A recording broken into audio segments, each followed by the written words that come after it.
ரமலான் பண்டிகைக்கு ஏழை எளிய மக்களுக்கு உதவி செய்யும் போது அவர்களை இழிவுபடுத்தும் வகையில் நடந்து கொண்ட செயலுக்கு கண்டனம் வலுத்த நிலையில் பிரபல யூடியூபர் இர்ஃபான் வருத்தம் தெரிவித்துள்ளார்.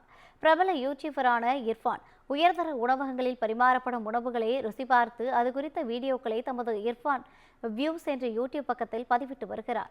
உணவகங்கள் குறித்து புகழ்பாடும் வீடியோக்கள் பிரபலமானதை தொடர்ந்து பல்வேறு அரசியல் கட்சி தலைவர்கள், சினிமா பிரபலங்களையும் பேட்டி எடுத்து இவர் தனது யூடியூப் பக்கத்தில் பதிவேற்றி வருகிறார்.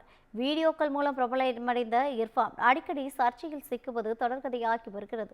அந்த வகையில் தமது மனைவியின் கருவில் இருக்கும் குழந்தையின் பாலினத்தை வெளியிட்டது. குழந்தை பிறந்தபோது தொப்புள் கொடியை வெட்டி வீடியோ வெளியிட்டது.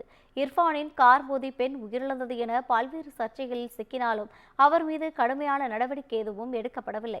இந்நிலையில் தான் ரமலான் பண்டிகையை கொண்டாடும் போது தமது மனைவியுடன் காரில் சென்று ஏழை எளிய மக்களுக்கு உதவிகள் செய்வது போல் இர்ஃபான் ஒரு வீடியோ வெளியிட்டிருந்தார். காருக்குள் இருந்தபடியே உணவு, ஆடைகள், பணம் உள்ளிட்டவற்றை இர்ஃபான் வழங்கிய நிலையில் அதனை பெற்ற சிலர் மூண்டியடித்தனர். அப்போது கோபமடைந்த இர்ஃபான், ஏன் இப்படி நடந்து கொள்கிறீர்கள் என்று கண்டித்துக் கொண்டார். இர்ஃபானின் இந்த செயலுக்கு சமூக வலைதளங்களில் பலரும் கண்டனம் தெரிவித்தனர். இந்நிலையில் தமது செயலுக்கு வருத்தம் தெரிவித்த இர்ஃபான் வீடியோ வெளியிட்டுள்ளார்.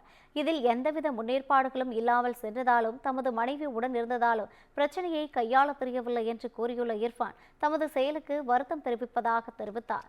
மேலும் ஏழைகள் மீது அக்கறை இல்லை என்று சிலர் கூறுகின்றனர். நானும் அங்கிருந்து வந்தவன்தான் என்றும் கூறியுள்ளார். இர்ஃபான் தமது செயலுக்கு வருத்தம் தெரிவித்தாலும் அவர் எத்தனை முறை இதேபோல் நடந்து கொள்வார் என்று நெட்டிசன்கள் தொடர்ந்து சாடி வருகின்றனர்.